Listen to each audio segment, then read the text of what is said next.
Welcome on back, everybody, to episode 132 of Streaming with the Mouse, where today we are talking about some highs and lows with episodes 4 and 5 of Marvel Studios' Miss Marvel, now streaming on Disney+. Sit back, relax, as you're streaming with the mouse.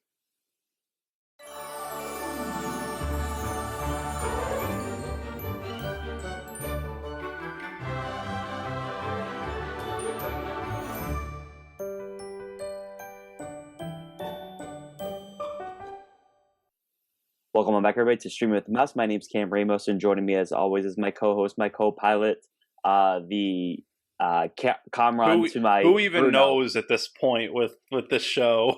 Yeah, it's fine. We'll talk about it. But Cliff, say hello to the nice people. Hello, everyone, and I think today's episode this episode of our podcast can greatly be summarized by the African proverb: "All sunshine makes a desert." It can't all be good. I want to retract something I said on the podcast where I said I think I like this better than Loki. I retract that. As I sip from my Thor: Love and Thunder mug or cup. Yes, I retract that. That's why. See, the trick to always being right, Cam, is only saying things and only calling things in the past tense.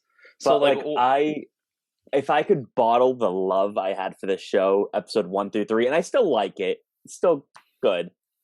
If I could bottle up that excitement I had, episodes 1 through 3, especially 1 and 2, the hype I had for this show was more than Loki. Like, at that time, I genuinely meant I'm enjoying this more, 2 or 3 episodes, whenever I said it, more into this than I did Loki.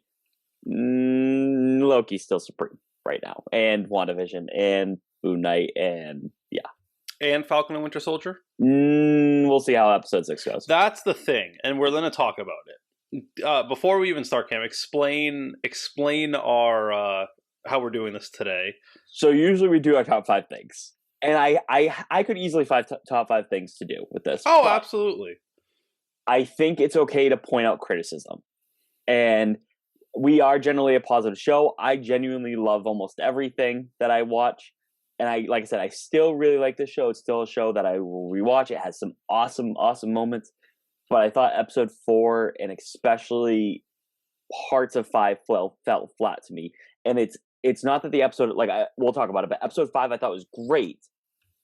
Just not in this expanse of what story we've been telling this whole time. And we'll talk more about that. So what we're going to do is I have 3 pros and 3 cons from episode 4 and 5. So Cliff has the same. So I want to get the cons out of the way, and then we'll get to the pros. I think we'll have a little more discussion on the cons personally. Agreed. And I think we'll probably have a couple, I would say, especially in the cons. So we'll see how that goes. So Cliff, for this, we're not going to do ranking them at all. We're just going to, if you have one that's the same, let's just talk about it, get it done, and then we'll move on to the next one. But before we do that, Cliff, let's get some news.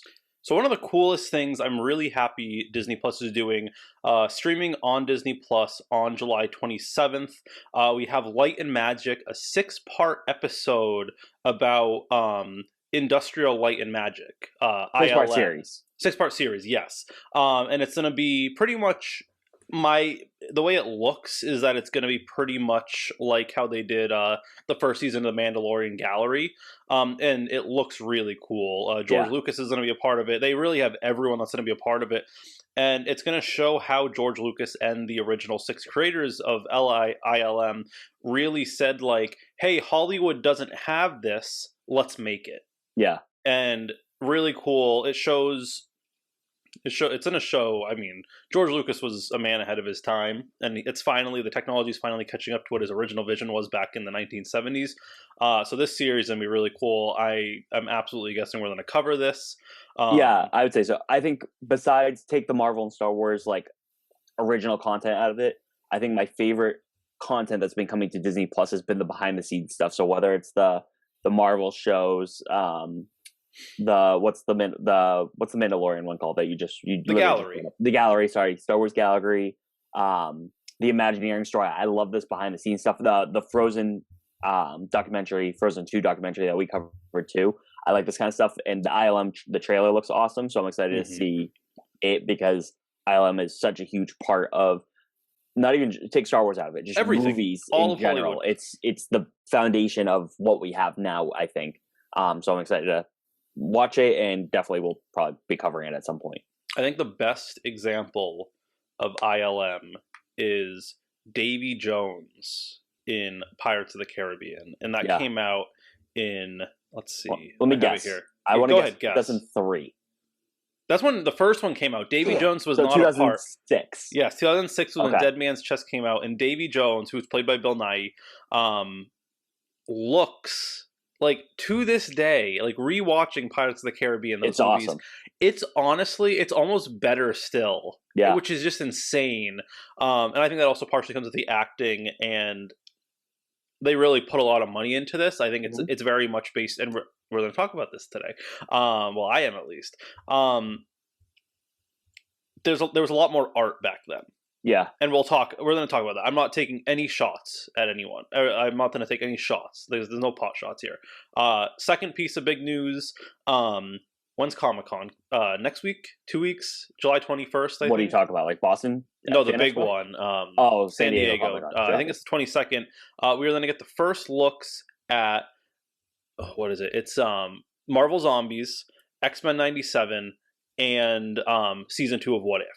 We're going to get our first look at that at Comic-Con. So probably, depending on what they give us, there might be a short episode about that. We have a lot, after next week, we have a long little break between we should probably now do and that She-Hulk. Star Wars episode that we've been saying we were going to do. Oh, maybe. And the final piece of news, stop asking, or this is mainly for the news outlets, stop making stupid articles about when Thor Love and Thunder is coming to Disney Plus. We go through this. It's like it's clockwork every time. It's media freaks out about the Rotten Tomatoes score, and then they freak out about, oh, when's it coming to Disney Plus? Shut up. I don't care at this point. Rotten Tomatoes specifically, I feel like I like beat the dead horse, and then it's like, sorry, I'm going on my rant for the day. We get like, so it's like, what's Thor Love and Thunder right now? Like a 76 or 75 something on like critics. And it's like 4 or 5, it's more than that. It's like 55 reviews. And then you go to the 1,000+ audience score, and it's an 85. Don't get me wrong. You and I both saw it. I have my qualms with it. It's not Ragnarok. It's still good. Very good. It's a 68 on the critics, and then it's an 84 audience score right now. Someone, we're recording this on Friday the 8th, July 8th, just because of the day after it came out. No spoilers for Thor. I think Ragnarok was better. Still very much enjoyed it. Yep. We'll probably have an episode. Maybe we'll bring Colin on. We'll have to bring Colin back, yeah. Because then I'll be the one defending my complaints compared to him. Someone needs to find a way with Rotten Tomatoes, IMDb, to take everything together. Like, find a way to weight the critic scores with like the millions of audience scores, and find a way to make an actual happy median. Because I have I do not care what the critics think. Technically we're critics. Technically, we're not verified by Rotten Tomatoes. They would hate us because everything would be 100. But I trust the audience score so much more than the critic score. Yeah, and out of that, I trust IMDb the most. I'm in the negative usually. I don't trust anyone's score. I trust my score, and that's it. Well, I trust IMDb when it has like 800,000 reviews for a TV show that came out 10 years ago, and I'm like, do I want to watch this? Yeah, sure. And that's, so Thor Love and Thunder, my guess is going to be September. Doctor Strange and the Multiverse of Madness is still in theaters. It is now on Disney Plus. It's like a 60-day thing, it usually is. Yeah, so I'm ready, though. All right. I might not be ready. I want to take one thing off the board. I want to take one. We're doing this. So this is for episodes 4 and 5. Most of mine are in 5, if I'm being honest. Even though I loved the episode, I just didn't like what it did for the story. But go. I want to take one thing off the board that you can say your piece here, but this cannot be one of your 3 pros. Aman Vellani. She cannot be one of your pros. We've already discussed how incredible she is, and I think that's the main reason I'm holding on to this show, because you have this you have people that, like, Robert Downey Jr. is Iron Man. I've been watching The Boys. Anthony Starr is Homelander. And Aman Vellani is like there is no one else that could have played this character. Or there could have been, but no one would have played this character to it. Last Thor thing, I love how in the new Marvel opening, Aman and Moon Knight are front and center in the final little spread. But yes, Aman is off the table. So that's fine. We're going to do the cons first. We're getting I'll start off with mine. Go ahead. If you have it, then you talk about it too. The reveal of Kamala being, we're gonna call it Nightlight, Miss Marvel, whatever you want to call her, to her mother, was so bad, so bad. I was expecting the mom's been very guarded of Kamala this whole time, right? And this is in episode 5. But if you're listening to this, you probably know that the mom's been very guarded of Kamala. We've seen friends and family members of superheroes have awesome reactions, like when Ned and Aunt May find out Peter is Spider-Man. Like you have Ned dropping that Death Star Lego set. You have Aunt May the cuts off to the music. That's one of the best ones. When Pepper finds out Iron Man is Iron Man, it's even when the world finds out Iron Man is Iron Man with just the flashes and the questions and whatever in that thing. It's so good. This was like, she was so nonchalant about it, like, oh, you were Nightlight? Okay, cool. Like that was it. I was like, what? Like you freaked out about your daughter going to Avenger Con and sneaking out, and she was punished. Like you don't have to be upset that she's Nightlight, but you can be like, oh my god, my daughter, she's been this is what you've been dealing with. You've been dealing with like your body changing because you have these powers, and like you've been helping people. Like, oh my god, you helped that kid. That was you. It was just like, you're Nightlight? Oh, okay, cool. Like that stunk so bad. And I think I literally, our last episode, I was like, I cannot wait for this mother to get this reveal, and the family to get the reveal, because I believe her family in the comics knows she's Miss Marvel, and it just fell so flat in this show, and I was so sad about that. That was not on my list. That wasn't. I see what you mean. I'm glad the mom has had she's gotten better. The mom got better. I'm happy with that. Character-wise. Reaction, that's different. That's different. But no, that's a good point, because I didn't even think about that. Because like Aunt May figuring it out is hilarious. Yeah. I'd say like MJ knowing is like, oh, look at her, she's clever. That was an all right reaction. But yeah, that's a good point. This is kind of like, they could have let that moment breathe for like another 2 minutes, and I think they could have got it. Couldn't let it happen.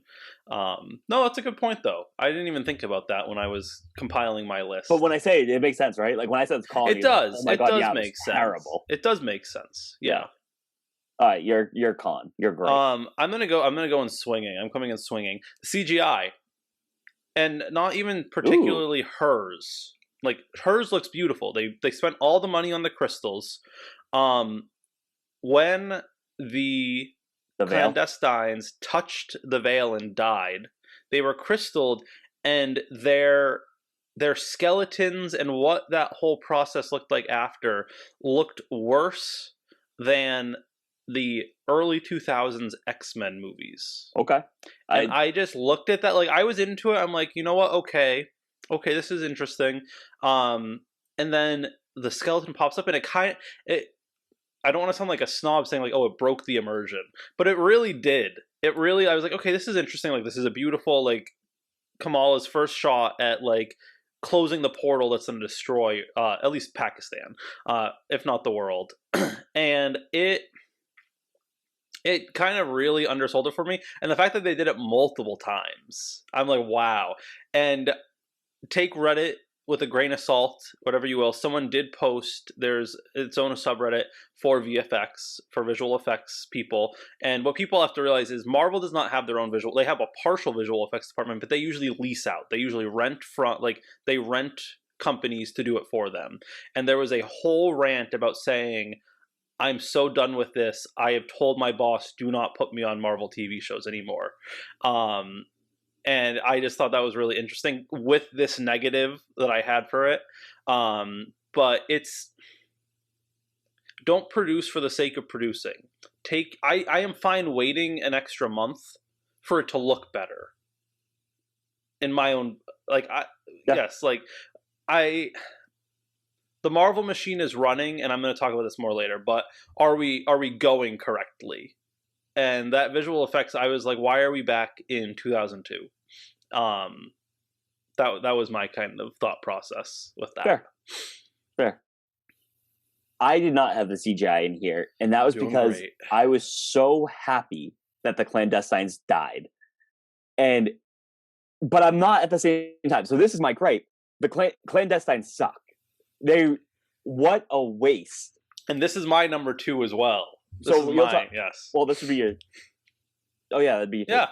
This is both. Oh my God. So here's my issue with this: is I get you want to make her a comic superhero. That's perfectly fine with me.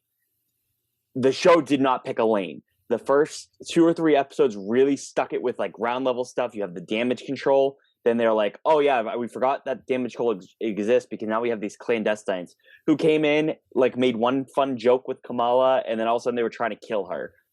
And they like I just don't get them. And then all of a sudden now they're dead all of a sudden, and we're just going back to damage control. They should have picked a lane. I get you had to explain her powers a little bit, and even this is what's like weird for me is I'm still confused about her powers and the Jinn and They're not Jinn. I'm confused by that. And like this is my issue with the show is like I've been confused. I've been like, what the heck with WandaVision and what the heck with Moon Knight, but in a good way where I got to speculate like, oh my god, this could happen or this could happen. This I'm just generally like, did I miss something? Was I not paying attention close enough? There was too many names. They called themselves Jinn, clandestines. They were talking about the power of the Nor. It was too confusing, too clunky. The actors, they did their best with it, but like Najma, is that the mom? Like maybe I don't know what she did. Did she save the world because of what Kamala said, which is also that's an issue. First of all, it's great that you have this redemption story of she's saving the world and transferring her power over to Kamran. But like Kamala said like 2 words like, what about your son, who you literally just abandoned 5 minutes ago, or the previous episode basically. And you're like, oh yeah, I'll save the world, the kind of thing. So like that's all it took for you? Like you didn't have to have a more built up thing with Kamala kind of thing? Or was she like, no, I'm gonna do something even worse? I don't really know. I don't get it. I'm happy they're gone, but I'm also, this is where the other side of it is like, am I actually happy they're gone? Because I feel like it could have been delved in more kind of thing. But I also don't want to, I want to do with the damage control thing. I think this, like I said, it should have picked a lane. I think it would have been cool in my head if this split it into 2 villains. So let's focus on damage control, because I think you had some stuff there. Have Kamala be street level superhero, fighting, protecting the streets of Jersey City with these cosmic powers. Don't even explain what the heck the cosmic powers are. Make that a season 2 thing, or add that to the Marvels movie. Something that way. It was just too much is going on here, and the clandestines really ruined the vibe for me, because we were getting this cool street level stuff. We were getting this cool editing choices for the first couple episodes, and then we switched to the clandestines, who became a supervillain like that, like the snap of a finger. And it was just, it's too confusing. It was too confusing, and not in a good way. And maybe that's me being dumb, but I don't think it is, because I've heard that the same from other people too. So I don't know what your thoughts are, but you said this was part of your number 2. So I will first explain. I will clear up either what I think was right from that you're confused by, and then speculate partially. I thought, I forget his name, whoever was the sensei that died really quick. That's another gripe. Why'd they kill him? Yeah, but that was too quick. But let's ignore that for a second. He explained that they're not Jinn. That back in the day in the Indian Empire, because that's what it was before. I loved the history flashback, but we'll talk about that later too. That's pro. He said that back then, anything that was magical and couldn't be explained, they're like, that's a Jinn, that's a Jinn. And then they're like, I would have been a Jinn. Like, there were a lot of jokes. Yeah, there were a lot of jokes about that, where it was like, back then, anything that wasn't explained was a Jinn. And that makes sense, because in most lore, in most history, in most religion, if something, and in like biblical times or Greek times, if something wasn't explained, the gods. It was the gods. And the Jinn, they're not gods, but they're these magical, unruly beings. You play D&D. They're like elementals. They're these powerful things. Also, where were their powers? That was my big Where were their thing. powers? Yes. Why were they exiled? Weren't they exiled? Yes. Why were they exiled? Why did they in this world? There's so much wrong with the clandestines. So I really don't like them. So does that make more sense? It was really just they were an untapped being. That's what I understood.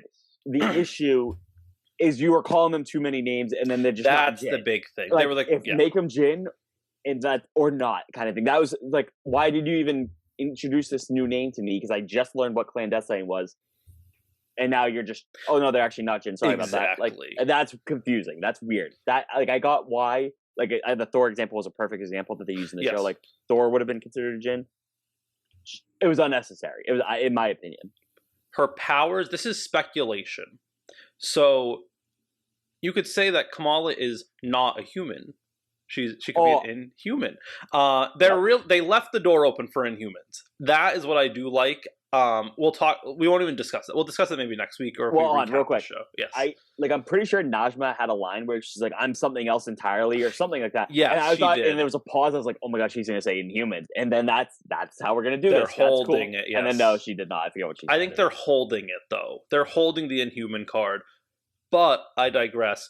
Her powers, from what I think, the power was always inside her. We know Yes, that the that I get. bangle unlocks it. Yes. My thought is that when she materializes this thing, she's pulling matter from the mirrored universe that overlaps, and she's pulling matter from a different universe to do it. That's my like theory. That's my thought process on it.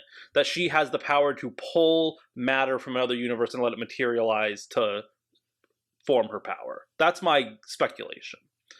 But the clandestines, we need complexity in villains now. Yes.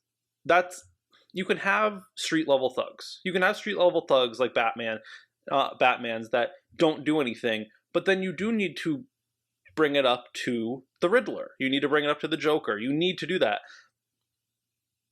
You could have had the clandestines, except for the mother, be henchmen meatheads that don't have anything. She didn't have, like, there was no substance, and there's no substance right now with damage control either. And because they didn't pick a lane. They didn't pick a lane, and a big thing, this kind of goes into my one, but whatever. The show doesn't know what it wants to be.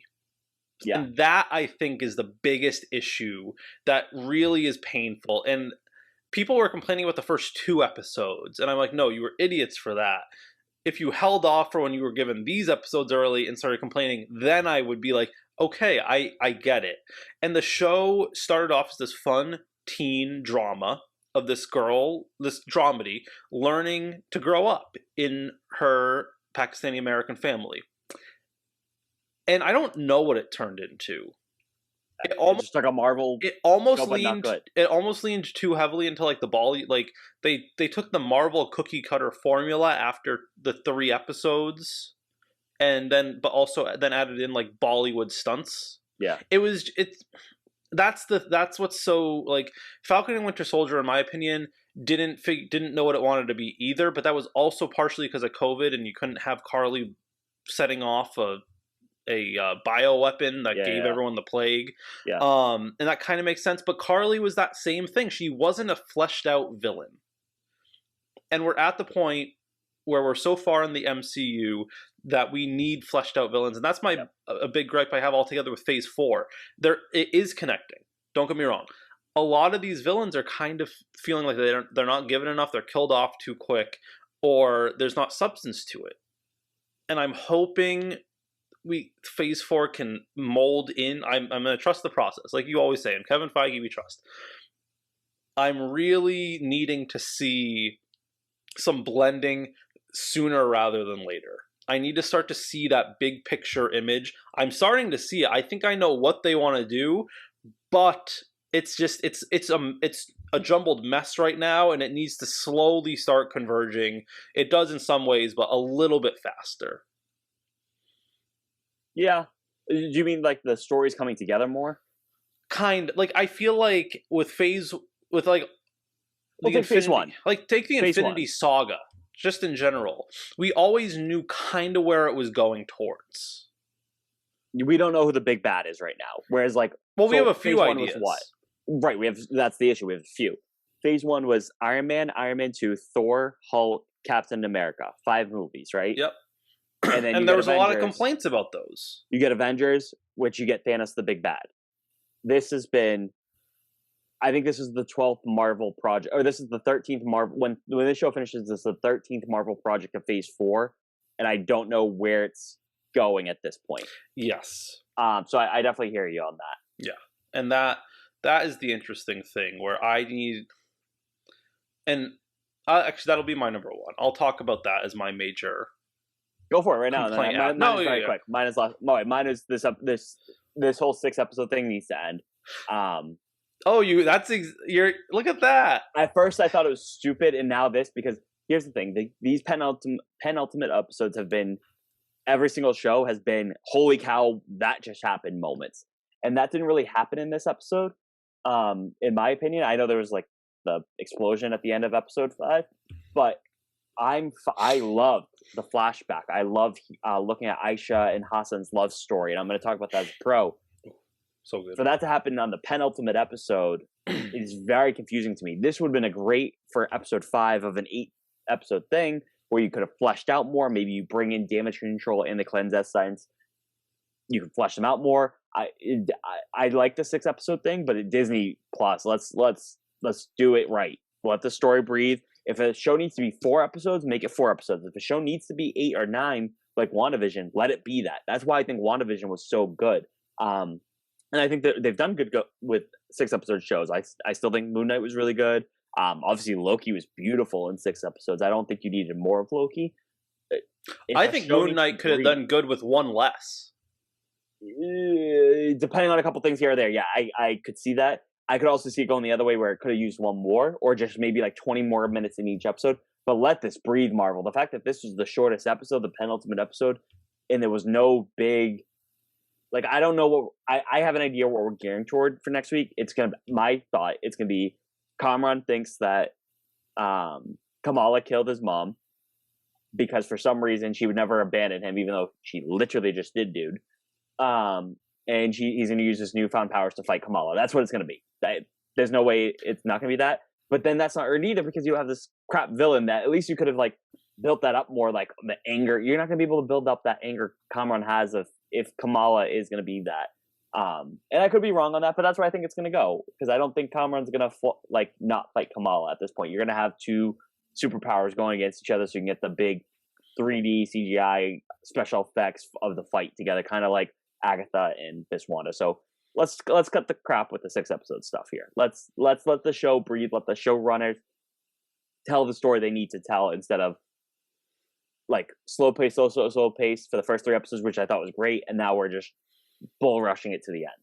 That's my last one. Yes, that is my final gripe, and it's not just with Miss Marvel. It's with the Disney Plus Marvel model. With superheroes, it's not all superheroes have the same sprint. Some have a marathon, some are a sprint. It all depends. The first Marvel movie, Iron Man, was what, an hour 45 minutes? The first ever one, and you got the whole origin story in an hour 45 minutes. With the Disney Plus model, that would be barely 3 episodes. Netflix, for better or worse, has their plan. They are a 10-episode, you can't go over an hour season. Amazon Prime does a little bit different. The Boys was 9 episodes, nothing could go over an hour. There's this whole thing where you can't really go over an hour. Disney Plus, so far, is this like 6 to 8 episode seasons. Oh, we really don't want you to go over 35 minutes. Oh, you also have 10 minutes of credits. So you only really have 25 minutes to get everything in. It doesn't feel right. I will sit and watch an extra 10, if it's under, that's the whole thing. That's the thing Netflix figured out. If it's under an hour without commercials, I'll watch it. That's really a popular thing. Even Stranger Things worked, but also Stranger Things built the trust over 3 seasons to get you to sit and watch a season finale that was 2.5 hours long. If a movie, Miss Marvel probably could have been 3 episodes that were 50 minutes each, and you would have perfectly filled it. It doesn't matter what the story needs is what you should do. You shouldn't force a story into what you need every time. They let Taika do a movie in under 2 hours. Doctor Strange was 2 hours and 6 minutes. It should have been 2.5 hours. That's a different complaint. But give us a Disney Plus Marvel show that's 3 episodes, and it's Monday launch, Wednesday launch, Friday finish. Own a week. Take a whole week cool. And just own the streaming service. There's so many ways to do this, and this cookie cutter that Netflix is forced. I'm not going to say forced. Netflix, I never feel like the shows that I like are forced. You gotta figure it out. And I think that's what's hurting Phase 4 the most, honestly, is just the shows are very inconsistent pace-wise. Like That's fair. even WandaVision, like people were upset with how slow it started, and that's fine because I mean, if you like those '60s shows, you're gonna enjoy it. But if you didn't Yeah, watch I Love Lucy, you're gonna be really weirded out by it. yeah, that's a good point. I think it's let's be end Let's get to the happy though. pros. These I think are gonna go quick. I agree. My first one is I'm still in love with the family aspect. I loved seeing the flashback to Aisha and Hassan's love story. It really gave me all the feels, like literally like just crying during my lunch break at work, because it was that beautiful. I love how guarded Aisha was, and like Hassan was able to break those walls down. They obviously got torn apart, which like that goes with Mr. Khan's like whole thing. Like everyone has a partition story. Like she didn't just abandon. Aisha didn't just abandon the family. Like she got taken out by Kajma. And then going with the family to things too, I really love the conversation between Kamala and her mom and grandma at the end of the episode. I thought that was really great. Again, I loved this episode. I just hated that it was the fifth of the sixth episodes. Like they could have let that be in the middle kind of thing. In the like the part of the episode I hate is after the flashback slash time travel that Kamala does is the present day stuff. Everything else, that was one of the that could have been the best episode of Miss Marvel, but then you sped up the death of the clandestines, which again I'm glad they're gone, but also I'm like, what was the point of them? So I know that's going to the con, but like I love the family aspect, and that's been throughout this entire show. That was awesome. Aisha and Hassan, those two actors were fan freaking tastic. I loved it. So that's one of my number one pros. That's gonna be my number one. Perfect. But I'm gonna save it for. I'm gonna save it because I'm gonna go deeper into it. Sure. My number three is the stuff between Red Dagger and Kamala. Perfect. I thought they were a fun back and forth. People were complaining, saying that their like introductory dialogue was very CW cheesy, but that's the type of comic cheesy I like. Miss Marvel is very banter heavy. Tom Holland's Peter Parker gets there enough banter wise. I would say Andrew Garfield's probably the best banter Spider-Man out of the three, and I really don't compliment the Amazing Spider-Man movie, but Andrew Garfield really had the banter of Spider-Man down really well. But Kamala's really talkative when she fights, and I thought that was hilarious. And maybe it was CW. I don't think people act like the CW is this awful thing. It was like the original, like, oh wow, it really has decent superhero shows. They just honestly, the Superman and Lois shows. I think they just awesome. I think CW just ran out of money. If we're being 100% honest, because they're getting bought up now. I think they just ran out of money, and that's why they got so bad. Like the first couple of seasons, I mean, Green Arrow's awesome. The Flash is awesome. The new show that right now, Superman and Lois, is fantastic. Honestly, some duds. Don't get me wrong. Even early Riverdale was decent. Nah, I didn't watch that. It got weird, but it started decent. That whatever they were doing with the Powerpuff Girls looked horrible.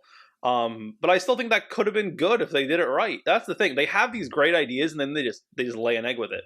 But I thought that Red Dagger really contributed well. I thought that was a good character. So could have been a little bit more emotional when his master died, but I think that was kind of the thing where it's like they have to protect against the clandestines. I'm guessing he bawled his eyes out once he left Kamala. And also the end where he was like, "Oh, hi, auntie, hi, all that." I thought like it was just fun. It was a fun character, and I thought it was a good partner for Kamala to have when she was really trying to be a superhero for the first time.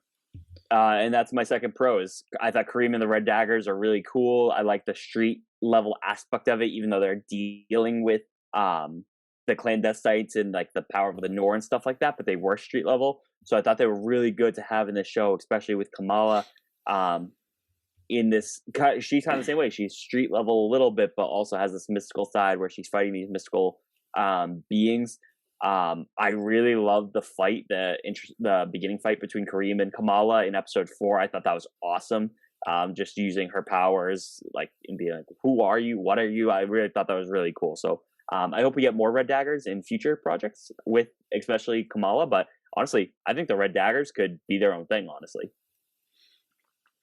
I think they should stick with the Miss Marvel series, but yes, I think like depends what they go into. I do too, but they could like if they came tomorrow, like we're gonna make a Red Dagger series, like okay, cool, I can see that.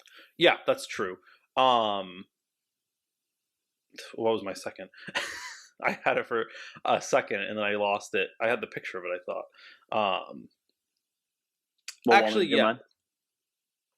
No, I'm trying. What was it? Why am I Well, blanking you on had the this? you had the love story. You That's the thought that love was good. story. I want to do that last. If I have to, I didn't like it at first, but it grew on me a little bit. Kamala being the one that saved her grandmother. Okay, we're gonna go all the way down the road here. I was very, I will say, I was very pissed off right away. I was like, what in the hell is this Back to the Future bad time travel? And then I thought about it, and I actually, and I don't think a Disney Plus show has done this to me yet. Actually, no, I don't know. I started tearing up when Kamala gave her grandmother the picture. I don't know why it Yeah. hit me that way, but I'm like, wow, this is. I don't know why. I really don't know why. I just found that such a nice moment. I'm like, in the end, it might have been, maybe it's a plot hole, maybe it's something, but it boils down to what the show is, and it's about family. And Yeah. that to me, I was like, you know what, this is nice. Like, I still think it was very Back to the Future, but what the substance is, I thought really meant a lot. So I actually liked it a lot. I'm still confused by it because I think that's what's confusing because I don't get the Bengals powers, and I get her powers, but I also don't at the same time. They need to do a better job with that, but I don't understand how they got back in time because I thought it was just a vision. But I kind of like that it was Back to the Future, or not. I know it was not Back to the Future. It's very Harry Potter, Prisoner of Azkaban. That's the best comparison. Even worse, it's Cursed Child. Um, very much like where they influenced saving Buckbeak and Sirius, kind of like that in Prisoner of Azkaban. Like that's what it felt like. Obviously, saving or reconnecting Sana with Hassan. Nani Sana. Yeah, Sana was her real name. Um, I at first was like, huh, because again, I thought it was just her having a vision, and then when it ended up being like, oh no, and I know she was on top of the train at the end of episode 4, but I really thought she was like just seeing everything planned out, especially where you have Aisha and Hassan's love story. But then when she was actually there and it was the one that did the stars kind of thing, was really cool. And it's nice that there's a time loop that she had no idea that she's heard the story this whole time and it was her the whole time. It was me the whole time, Hermione. Don't you see? I didn't see my dad. I saw me. Kind of moment. It was her the whole time, and that's pretty cool that they have that connection. And that's my favorite little line. That it was me. Like the way Aman delivers that as Kamala, and I know we said Aman couldn't be a pro, but I'm gonna sneak it in. Was really really touching to me. Like, oh my god, I did it. Like I was part of this partition story of my family. That like I am who I am now because I did this in the past, in the future. Very confusing, but very cool. And I also like that it introduces a new way of time travel because I think that was something like with Endgame where like how they're obviously going to time travel, but how the heck are they going to do it? So now we have another way of doing time travel, which I thought was pretty cool. So that's my third pro. Just watch Interstellar. That's a really good way to do it. We know what my number one is. My number one is, it's not just the love story. It's traveling back to the separation from India into India and Pakistan. Off the bat, Aisha and Hassan, beautiful love story. If people don't know, the person that plays Hassan, Fawad Khan, is like one of like the top Hollywood or one of the top Pakistani TV actors in Pakistan, and Mawish Hayat, who is Aisha, is one of the is like a list, like top A-list actress in Pakistan. So they got these like incredibly famous Pakistani actors to portray this in Pakistan, and the love story was beautiful. And like you talked well about that. I just want to talk about the actual thing. So in as people know, I do research, and in my lab we have Pakistani students and Indian students, and I am lucky enough to have learned the history from them. Like we talk about like all that stuff. I have seen so many people be like, Pakistan's only, like on Reddit, on Twitter, Pakistan's only 70 years old. Is this really what happened? And it's like, yes. And I think that the history of it, and it's not a pretty history. No. I don't even care. Like there, like we said, we have complaints. I think what this is, the people that are actually going to sit, watch, and like try to get the show, even if through its faults, this is going to teach people a lot. Mm-hmm. And I think that is just something that's so beautiful about the show. I was watching something like, this is just such a cool thing to see them play out. And I'm really happy they did that, because it's an interesting story, and we don't get taught a lot of. I Yeah. don't think we ever. I don't really ever. We don't really get to that part in history. I never learned about this till Miss Marvel. I had no idea. Yeah, and it's just so interesting to see because England was really like, all right, peace out. Muslims here, Buddhists here. Good luck. We'll see you later, and then they left. Very short, very much cutting it down. And this is why it's so tough for me to say I didn't like this episode, because I love this episode because of that, the love story, the history pieces, the fact that they did that that black and whitish cold open kind of thing. The issue I have the part is the Marvel side of this thing with the villain. So when I say I didn't like this episode, I loved it, just not that Marvel villain part at the end, because I thought that was too confusing. So that's when I that's where it was so hard to say. It's like, Cliff, I love this episode, but I also didn't like it because of different reasons. But I think this was, take that villain stuff out of it. That's the best episode of the series. I honestly think it's this in episode 1. But if you're thinking of the large scheme of things of a superhero Marvel show, then that's why it goes down to the bottom of the list for me, because I hate how they ended it. Yeah, I forget what the name. What's the phrase? It's like $1 million look, 5-cent finish. I forget. I've never heard of that. There's a phrase, and that's kind of what it felt like. It was this like incredible start, and it fell flat, not because of what they did at the beginning, because of how they portrayed the clandestines. Yeah, but this is the thing. I think like it's the thing with Kenobi. Oh, it started off real good. It got a little dodgy in the middle there, but it landed on its feet. Can this show land on its feet? I'm gonna give it. I hope so. I think everything is out of the way. Everything is on the table, and it is now time to become Miss Marvel. Yeah, this is the time. She has accepted her background. Her mom is understanding, at least somewhat of it. It is time for her to become her own superhero. Yeah. And that, we're going to see the costume, we're going to get everything. Are we going to get Brie Larson? Yes. I think we have to. I think we have to.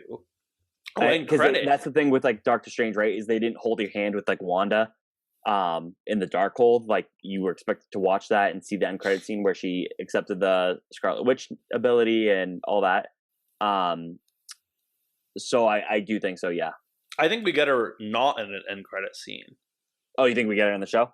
I'm gonna even go a step. I think we get her in the end of the show. And you're gonna get you're gonna get the Brie Larson kind of like cocky fun character, sure. Like meeting her. I think that's what it's gonna be. I am gonna guess the end credit scene is who's the clandestine kid? Kamran. I think it's gonna be Kamran in his cell in damage control, and it's gonna be him trying to communicate with his mother, and she's gonna reach out.